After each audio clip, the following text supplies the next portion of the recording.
Hello student, contour की आज की क्लास में हम बात करेंगे इंटरपोलेशन ऑफ कंटूर के बारे में, जिसे हिंदी में हम समोच्च रेखाओं के अंतर्वेशन के नाम से जानते हैं। तो इस लेक्चर में हम जानेंगे, डिस्कस करेंगे कि इंटरपोलेशन ऑफ कंटूर यानी समोच्च रेखाओं का अंतर्वेशन क्या होता है और कौन कौन सी विधियों से हम कंटूर लाइंस का इंटरपोलेशन करते हैं। इसको हम समझेंगे एक डायग्राम की मदद से, और यहाँ पर हम फाइंड करेंगे, मैं आपको इंटरपोलेशन ऑफ कंटूर करके भी दिखाऊंगा कि किसी भी मैप में, किसी भी कंटूर नक्शे में हम कंटूर लाइंस को हम कैसे फाइंड करते हैं या फिर उनका इंटरपोलेशन हम कैसे करते हैं। तो सबसे पहले हम ये समझते हैं, यहाँ पर हम सारे वो इंपॉर्टेंट पॉइंट्स भी कंसीडर करेंगे जो हमारे कंपटीशन के लिए भी ज़्यादा इंपॉर्टेंट हो सकते हैं, और अगर आप इन टॉपिक पर थ्योरी लिखना चाहते हैं तो ये सारे इंपॉर्टेंट पॉइंट आपको थ्योरी लिखने में भी काफ़ी मदद करेंगे। तो चलिए करते हैं आज क्लास स्टार्ट। इसमें हम सबसे पहले बात करते हैं इंटरपोलेशन ऑफ कंटूर के बारे में। सपोज कीजिए हम ये जानते हैं कि इंटरपोलेशन ऑफ कंटूर यानी कि समोच्च रेखाओं का अंतर्वेशन क्या होता है।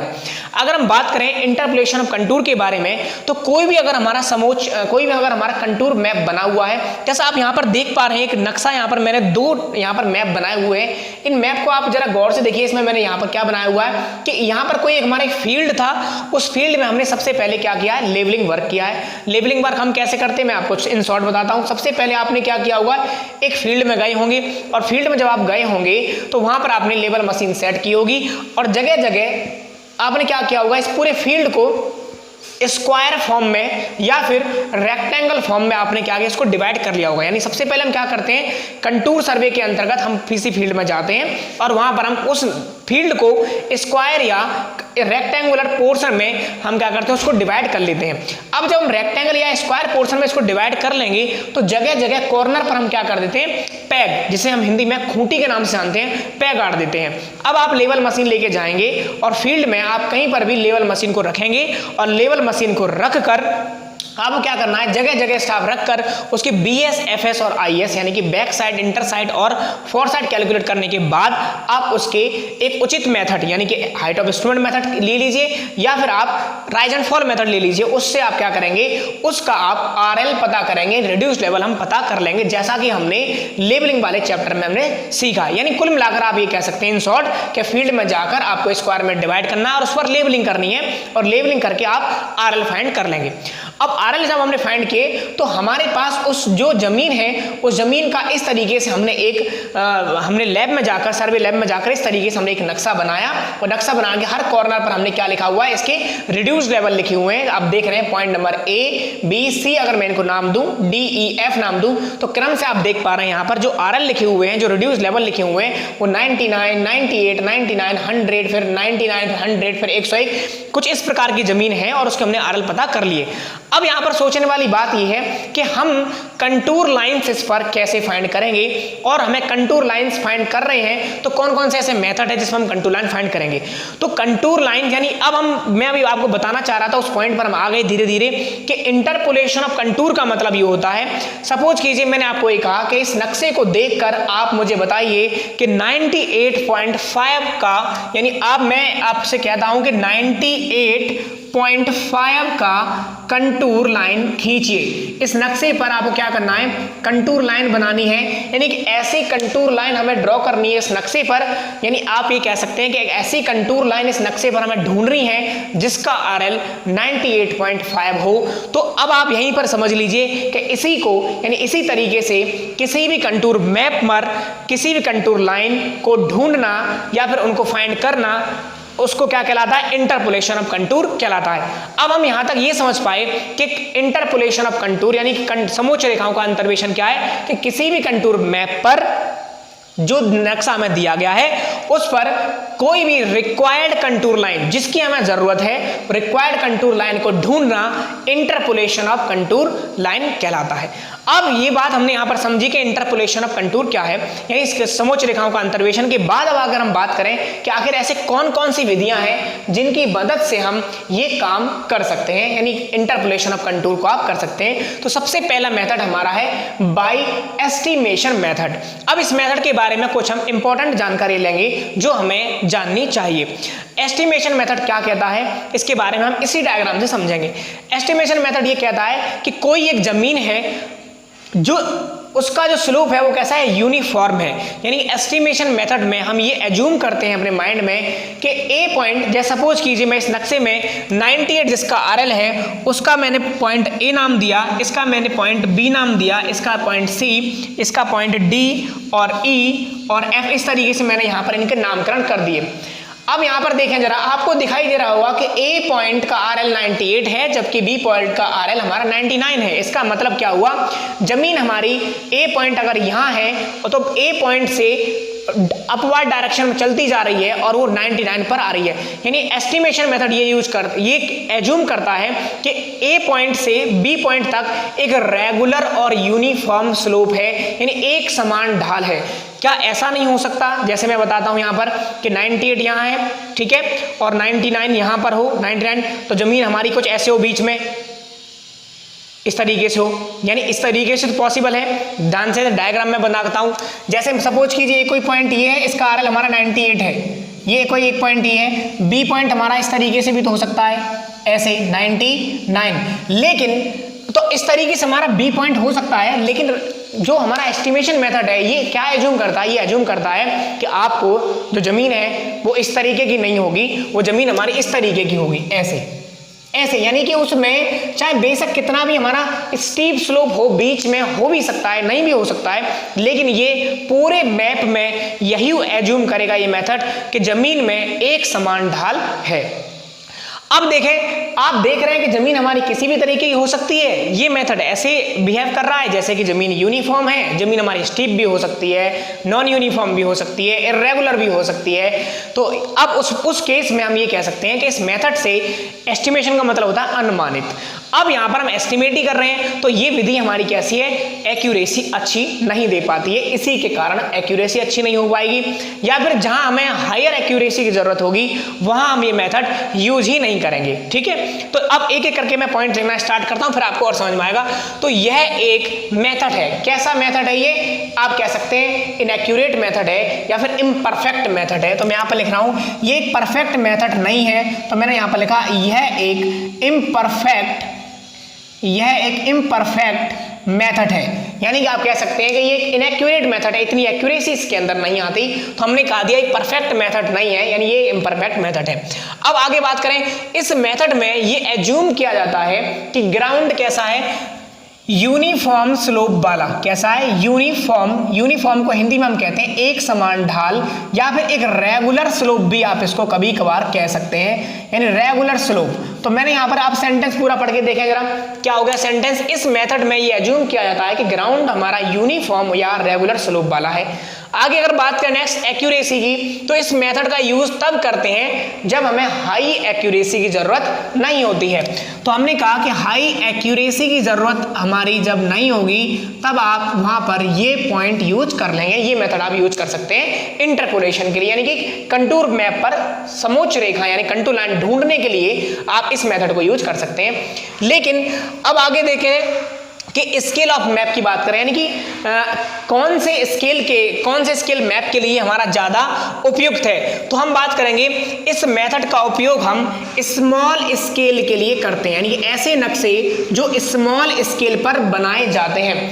अब यहाँ पर मैं आपको थोड़ा सा एक्सप्लेन करता हूँ कि स्मॉल स्केल पर वही नक्शे बनाए जाते हैं जब हमारा प्रोजेक्ट जो है, यानी जिस प्रोजेक्ट पर हम कंटूर सर्वे कर रहे हैं या फिर जिस प्रोजेक्ट पर हम वर्क कर रहे हैं वो बहुत बड़ा हो। तो बहुत बड़ा अगर है तो हम ये देखते हैं कि बहुत बड़ा अगर होगा तो कब तक हम कैलकुलेशन वाला मेथड यूज करेंगे, तो उस केस में हम ये करते हैं एक एस्टिमेशन मेथड यूज कर लेते हैं, क्योंकि ये हमारा रैपिडली वर्क कर देता है। तो यहां पर हमने लिखा कि इस मेथड का प्रयोग स्मॉल स्केल का मतलब ये है जो लार्ज प्रोजेक्ट है। अब देखो बड़ा प्रोजेक्ट होगा तभी तो हम स्मॉल स्केल यूज करेंगे। स्मॉल स्केल का मतलब होता है, स्मॉल स्केल का मतलब 1 में यहाँ पर बड़ी वैल्यू होनी चाहिए। 1 में जितनी बड़ी से बड़ी वैल्यू होगी वही हमारा स्मॉलेस्ट स्केल होगा। स्मॉलेस्ट स्केल का मतलब है कि वो लार्ज प्रोजेक्ट के लिए वर्क करेगा। तो यहाँ पर मैंने लिख भी रखा है कि इस मेथड का प्रयोग लार्ज प्रोजेक्ट के लिए करते हैं। कैसे, लार्ज प्रोजेक्ट यानी जो बड़े बड़े नक्शे हैं, बड़े बड़े हमारे फील्ड हैं, उन पर अगर हम कंटूरिंग कर रहे हैं तो उसके लिए हम यूज करते हैं। अब यहाँ पर आपको मैं एक ड्रॉ करके दिखाता हूँ कि आखिर अगर हमें कभी कंटूर लाइन खींचनी हो तो अब कैसे खींचेंगे। मैंने कहा अब यहाँ पर आपको कंटूर लाइन खींचना भी आ जाएगा। देखें, अगर कोई इस तरीके का हमारे पास नक्शा है, उसका नाम दे दीजिए ABCDEFGHIJKL। इस तरीके से आप क्या करेंगे, उस हर जो जहाँ पर हमने पैग लगा रखे हैं वहाँ पर आप उसका नामकरण कर देंगे। आपको बोला मैंने कि 98.5 RL का 98.5 मीटर RL का आप कंटूर पता कीजिए। तो अब आप क्या करेंगे, आप ये कहेंगे भाई 98 यहाँ है, 99 यहाँ पर है और रेगुलर स्लोप है, तो आप कहें 98.5 कहाँ है, तो आप कहेंगे बीच में, यही तो कहेंगे। तो इसका मतलब ये हुआ कि 98.5 कहाँ हो गया, ये वाला पॉइंट हो गया। अब देखें और कहाँ हो सकता है, 98 यहाँ है, 99 यहाँ है, तो 98.5 कहाँ होगा, ये होगा 98.5। अब हमारा ये जो कंटूर खिंचा, देखें मैंने जो कंटूर मिलाया है, ये 98.5 का कंटूर हमारा निकल के आया। इसी तरह से फाइंड करना, हमने क्या किया भाई, एस्टिमेशन यूज किया, हमने रेगुलर स्लोप माना और बता दिया कि यहीं पर होगा, तो बाकी कोई कैलकुलेशन तो नहीं की हमने, तो इसी को हम क्या कहते हैं, एस्टिमेशन मेथड कहते हैं। और इसी तरीके से खींचते हैं। सपोज कीजिए कंटूर इंटरवल अगर 1 मीटर है, तो अगला कंटूर कितने का होगा हमारा, 98.5 का है, तो अगला होगा 99.5 का। तो 99.5 मीटर का अगर आप कंटूर लाइन खींचना चाहेंगे तो कैसे खींचेंगे, 99 यहाँ है, 100 यहाँ है, तो 99.5 कहाँ होगा, यहाँ, क्योंकि हमने क्या एज्यूम कर रखा है, यूनिफॉर्म स्लोप। 99 यहाँ है, 100 ये है, तो 99.5 यहाँ पर होगा, 99 यहाँ पर है, 100 यहाँ है, तो 99.5 बीचों बीच में होगा, 99 यहाँ है, 100 यहाँ है, तो 99.5 बीच में होगा। अब एक और कंटूर बन गया, कैसे देखें जरा, ये हमारा कंटूर बन गया इस तरीके से, ऐसे। तो इस कंटूर की वैल्यू कितनी हो गई, 99.5 हो गई। इन सेम वे में जितने भी आपको कंटूर पता करने हैं, जितने भी कंटूर की आपको इंटरपोलेशन यहाँ पर करनी है, आप इसी तरीके से कंटूर मैप आप बना सकते हैं। तो कंटूर मैप हमने यहाँ पर जो RL वाला पूरा ग्राउंड में हमने जब कैलकुलेट करके लाए थे, उसके बाद हम यहाँ पर क्या करें, इंटरपोलेशन कर करके कंटूर लाइंस को हम यहाँ पर फाइंड कर रहे हैं। अब बात करते हैं इससे आगे वाली मेथड की। अगले वाले मेथड की अगर हम बात करें, दूसरा हमारा अर्थमेटिकल कैलकुलेशन। अगर समस्या यहाँ पर हमें ये देखने को मिलती है कि अगर इसकी एक्यूरेसी हाई नहीं है, तो हाईयर एक्यूरेसी का कभी रिक्वायरमेंट होती है, तब हम कौन सा मेथड यूज करेंगे, तो उसके लिए आप यूज करेंगे कैलकुलेशन वाला मेथड। कैसे यूज करेंगे, देखें, यह एक एक्यूरेट विधि है, यानी ये परफेक्ट मेथड है। तो यहाँ पर हम लिखेंगे यह एक एक्यूरेट विधि कह सकते हैं, यहाँ पर क्या कह सकते हैं, परफेक्ट मेथड है इंटरपोलेशन के लिए। तो मैंने यहाँ पर लिखा सबसे पहला पॉइंट यह एक परफेक्ट मेथड है, क्योंकि इसमें कोई अनुमान नहीं लगाया जाता है, इसमें डायरेक्टली हम क्या करते हैं, कैलकुलेशन करते हैं। अब यहाँ पर कैसे कैलकुलेशन करेंगे, कैसे फाइंड करेंगे, मैं अभी आपको बताऊंगा, एक कंटूर फाइंड करके भी दिखाऊंगा कहाँ पर होगा। इस मेथड में 2 पॉइंट्स के बीच क्या होती है, हमारी कैलकुलेशन की जाती है। 2 पॉइंटों के बीच में, जिनके बीच में हमें कंटूर फाइंड करना है, उनके बीच में कैलकुलेशन की जाएगी। ठीक है, आगे कैलकुलेशन कैसे होगी अभी देखेंगे। एक्यूरेसी की बात करें, इस मेथड का यूज हम तभी करते हैं जब हाई एक्यूरेसी की रिक्वायरमेंट हो, यानी हाई एक्यूरेसी की हमें जरूरत हमें होती है, तभी हम इस मेथड का यूज करते हैं, कैलकुलेशन के द्वारा हम इंटरपोलेशन करते हैं। स्केल की अगर हम बात करें तो देखें, क्योंकि ये एक बहुत ही टफ कह सकते हैं, या फिर आप कह सकते हैं टाइम कंज्यूमिंग मेथड है, क्योंकि मैं हर 2 पॉइंट्स के बीच में कैलकुलेशन करनी होगी। अगर हमारा फील्ड सपोज कीजिए बहुत बड़ा है, तब उस केस में हमें बहुत टाइम लगेगा इसकी कैलकुलेशन करने में। तो उस केस में हम ये कह सकते हैं कि इस मेथड का प्रयोग हम लार्ज या इंटरमीडिएट स्केल के लिए करते हैं। लार्ज या आप कह सकते हैं इंटरमीडिएट स्केल के लिए इस मैप का प्रयोग करते हैं। अब आपके दिमाग में आ रहा होगा कि लार्ज या इंटरमीडिएट स्केल वाले मैप कौन से होते हैं, जब हमारी जो जमीन है, वो जो प्रोजेक्ट है वो छोटा हो, यानी जहां पर हमें बहुत छोटा प्रोजेक्ट हो और बहुत हाई एक्यूरेसी की जरूरत हो। और आपको ध्यान ये भी रखना है कि जब भी हम किसी छोटे फील्ड का हम सर्वे करते हैं, तो वहां पर हमें एक्यूरेसी को ध्यान में रखना होता है, क्योंकि जमीन काफी कम है या फिर एरिया काफी कम है, तो एक्यूरेसी वहां पर हमें रखनी होती है। लेकिन अगर बहुत ही बड़ा फील्ड है, तो थोड़ी बहुत अगर एक्यूरेसी नहीं भी आएगी, तो परमिशबल एरर में हमारी मिनिमाइज हो जाती है। लेकिन अगर स्मॉल प्रोजेक्ट है, तो हम यहाँ कहेंगे स्मॉल यानी लार्ज स्केल वाले नक्शे वो होते हैं जो छोटे फील्ड के लिए होते हैं, यानी छोटे फील्ड के लिए हम लार्ज स्केल यूज करते हैं, आप ऐसे कह सकते हैं। तो यहाँ पर हम कहेंगे इस मेथड का जो यूज करते हैं वो स्मॉल प्रोजेक्ट के लिए करते हैं, छोटा सा प्रोजेक्ट होगा तो उसके लिए हम एक एक पॉइंट के बीच की आराम से हम कैलकुलेशन कर सकते हैं, उसमें हम यहाँ पर एक्यूरेसी पर हम आधारित होंगे, यानी एक्यूरेसी हमें ज़्यादा चाहिए।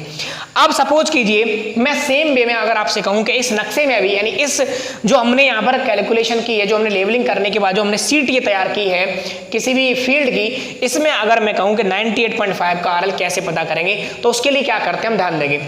आपको ये सेलेक्ट करना होगा, इस पॉइंट का नाम फिर दोबारा से देते हैं A B C D E और यहाँ पर एफ, इस तरीके से फिर दोबारा से हम क्या करेंगे, इन दोनों पॉइंट्स के बीच में हमें एक 98.5 का, क्योंकि हम इतना जानते हैं अगर 98 ये है 99 ये है तो कहीं इसके बीच में ही हमें 98.5 का कंटूर मिलने वाला है। अगर इसके बीच मिलने वाला है तो कैसे फाइंड करेंगे उसके लिए देखेंगे। देखें फार्मूला अभी तुरंत आप ही बनाएंगे, मैं आपको कैलकुलेशन करके दिखाता हूं। यानी कि जिस पॉइंट से हमें क्या करना है, जिस पॉइंट से हमें वैल्यू कैलकुलेट करनी है, यानी हम ये पता करना चाहते हैं कितनी ए पॉइंट से कितनी दूरी पर 98.5 का कंटूर मिलेगा, उस पॉइंट का आरएल पहले लिख लेंगे यहाँ पर। तो यहाँ पर हमने लिखा 98.5, उसके बाद क्या करेंगे माइनस 98.0, ए पॉइंट का यही तो है। उसके बाद हमें कितने का चाहिए आरएल, 98.5, जो रिक्वायर्ड है वो लिखेंगे आप। यहाँ पर हम क्या करेंगे 98.5, और यहाँ पर ध्यान देंगे डिफरेंस का साइन लगाएंगे। कौन सा डिफरेंस का साइन, माइनस नहीं हो, डिफरेंस अंतर कितना है इन दोनों में वो देखेंगे। फिर उसके बाद हम देखेंगे पॉइंट ए और बी के बीच का लेवल डिफरेंस कितना है, ये 98 है ये 99, तो यहाँ पर लिखेंगे 98 माइनस 99, ये भी डिफरेंस हम लेंगे, मल्टीप्लाई बाई जो हमारी स्क्वायर की साइड है, यानी कि distance between A and B. तो यहां पर हम लिखेंगे distance between A and B हमारी कितनी है, सपोज कीजिए आप कुछ भी एज्यूम कर लीजिए, 5 मीटर का मैं स्क्वायर इसको मान रहा हूं, तो 5 मीटर है तो यहां पर मैंने लिख दिया 5 मीटर। अब यहां से आप फार्मूला बनाइए, फार्मूला क्या बनाएंगे, देखें जब भी हमें रिक्वायर्ड कंटूर है, जो भी कंटूर रिक्वायर्ड है उसके लोकेशन पता करने के लिए, रिक्वायर्ड कंटूर लोकेशन अगर पता करना चाहते हैं कि कहां पर होगा वो, उसके लिए फार्मूला हमारा क्या होगा। अब फार्मूला में यहां पर इसको अब बनाते हैं, फार्मूले में कन्वर्ट अब करते हैं। तो आप लिखेंगे यहां पर लेवल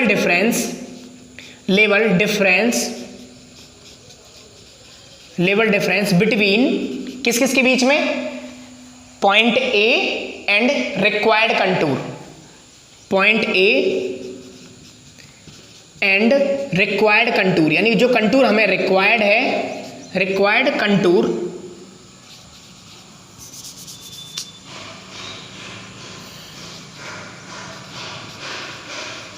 डिफरेंस, ध्यान देना जरा, मैं ऊपर वाली लाइन लिख रहा हूं, level difference between point A and required contour, और डिफरेंस करना है हमें, ये हमारा डिफरेंस हो गया, ठीक है। जगह थोड़ी सी इधर कम है तो ऐसा करते हैं, इसमें level difference between point A and required contour लिख रहा हूं मैं, आप ध्यान देना जरा, इधर ये कंटूर लिखा हुआ है, ठीक है। चलो यहां लिख देता हूं कंटूर, अपॉन में क्या लिखा हमने, लेवल डिफरेंस बिटवीन 2 पॉइंट्स, यानी जिन पॉइंट्स के बीच में हम ले रहे हैं, तो लेवल डिफरेंस बिटवीन 2 पॉइंट्स, यानी जिनके बीच में हम वो कंटूर फाइंड कर रहे हैं उनके बीच का लेवल डिफरेंस कितना है। जैसे अभी हमने ए पॉइंट और बी पॉइंट के बीच फाइंड कर रहे थे, तो ए और पॉइंट के बीच का, और उसके बाद हम क्या करेंगे मल्टीप्लाई बाई, मैं मल्टीप्लाई इस साइड में कर दे रहा हूं, ठीक है। मल्टीप्लाई किसका करेंगे हम, मल्टीप्लाई बाई जो हमारी स्क्वायर साइड है, यानी distance between A and B. तो यहां पर हम लिखेंगे distance between A and B, यानी ए और, अब देखें यहां पर टोटल फार्मूला क्या बना, distance between A and B 5 metre, level difference between point A, यानी जिस पॉइंट का हम जिस पॉइंट से ले रहे हैं और किस जितना हमें रिक्वायर्ड है उनका डिफरेंस, और अपॉन ए और पॉइंट ए, 2 पॉइंट्स जो हमारे जो हमने कंसीडर किए हैं जिनके बीच हमें लेवल डिफरेंस पता करना है, ए और बी का बीच का डिफरेंस हमारा है। तो ये फार्मूला हो गया। अब इस फार्मूले की मदद से आप कोई भी लोकेशन पता कर सकते हैं। तो इसको अगर हम सॉल्व करेंगे तो कितना आएगा, देखें इसको अगर हम सॉल्व करें तो यहाँ पर आएगा हमारा 0.5 अपॉन 1 मल्टीप्लाई बाई 5। तो यहाँ से करेंगे, यहाँ पर 10 हो जाएगा, तो कितना आएगा यहाँ पर हमारा, ये हो जाएगा 25 अपॉन 10, तो ये आएगा हमारा 2.5 मीटर। इस बात का मतलब आप समझते हैं क्या है, इस बात का मतलब ये है कि जो कंटूर हम निकालना चाहते हैं, कौन सा 98.5 वाला, 98.5 को ही कैलकुलेट करना था ना, किससे करना था कैलकुलेट, ए पॉइंट से। तो ए पॉइंट से 2.5 मीटर की दूरी पर यानी कि 2.5 मीटर की दूरी पर हमें ये कंटूर मिला। सेम वे में ए और डी के बीच कैलकुलेट करेंगे तो यहाँ पर भी 2.5 आएगा, क्योंकि सेम आरएल है। तो यहाँ से हमें, अब देखें सेम आरएल है तब हमारे यहाँ पर, अब यहाँ अगर कुछ आगे पीछे होती डिस्टेंस तो ये जरूर हमारा कुछ कम बढ़ करके आता। तो यहाँ पर हमें कोई भी आरएल होता दूसरा तो यहाँ पर डिस्टेंस हमारी क्या कर जाती, वेरी कर जाती। तो इस तरीके से हमने क्या किया, 98.5 का आरएल हमने यहाँ पर पता किया।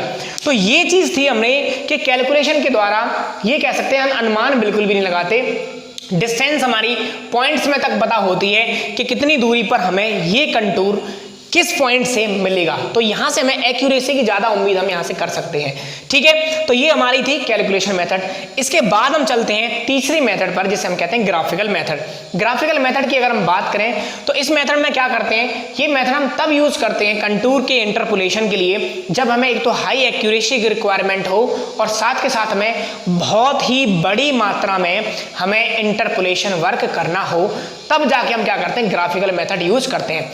अब देखें यहां पर लिखा हुआ है कि इस मेथड का यूज तब करते हैं जब हमें क्या हो, जब हमें हाई एक्यूरेसी की जरूरत हो और बहुत अधिक मात्रा में इंटरपोलेशन की आवश्यकता होती है, तब हम इसको यूज करते हैं। दूसरा, ये बहुत ही स्पीड से वर्क करने वाला मेथड है। तो यहां पर लिखा हुआ है ये बहुत तेजी से काम करता है, यानी कि मोस्ट रैपिड मेथड। कैसा है, मोस्ट रैपिड मेथड, ये बहुत तेजी से काम करने वाला है और एक सुविधाजनक विधि है। कैसी है, सुविधाजनक, यानी बहुत ही कन्वीनियंट हमारा एक मेथड है, बहुत सुविधाजनक। तो ये हमारा बहुत ही कन्वीनियंट मेथड है। तो अगर आप जानना चाहते हैं कि ये हमने डिस्कस किया, अभी आपके हमारे डिस्कशन की बात हुई थी कि इस तरीके से हम डिस्कस करेंगे, तो ये हमने, अब आपको क्या करना है, आप जानना चाहते हैं कि इस तरीके के और भी कंटूर मैप पर आप अपने प्रैक्टिकल करना चाहते हैं, तो आप क्या करेंगे, सीट इस तरीके से बनाइए और जगह जगह आप इस तरीके से कैलकुलेशन कीजिए। तो ये टॉपिक आपका खुद ही आप अपने सेल्फ तरीके से खुद ही आप इसमें कैलकुलेशन करके देखें। तो ये थे हमारी आज की क्लास, जिसमें हमने बात की इंटरपोलेशन ऑफ कंटूर के बारे में। एक इंपॉर्टेंट टॉपिक था, महत्वपूर्ण पॉइंट था ये, और इसके बारे में हमने काफी अच्छी बातें यहाँ पर हमने काफी एक पॉइंट ऐसे हमने डिस्कस किए जो हमारे लिए काफी इंपॉर्टेंट हो सकते हैं कंपटीशन के लिए भी, और हमारे डिप्लोमा के जितने भी स्टूडेंट्स हैं उनके लिए भी बहुत ज्यादा इंपॉर्टेंट है। तो उम्मीद करता हूँ कि लेक्चर आपको पूरी तरह से अच्छा लगा होगा, और अगर अच्छा लगा है तो अपना फीडबैक जरूर दें और मुझे बताएं कि ये लेक्चर कैसा लगा। धन्यवाद दोस्तों, अगर आप स्क्रीनशॉट लेना चाहते हैं आप ले सकते हैं। बाकी मिलते हैं नेक्स्ट लेक्चर में, बाय।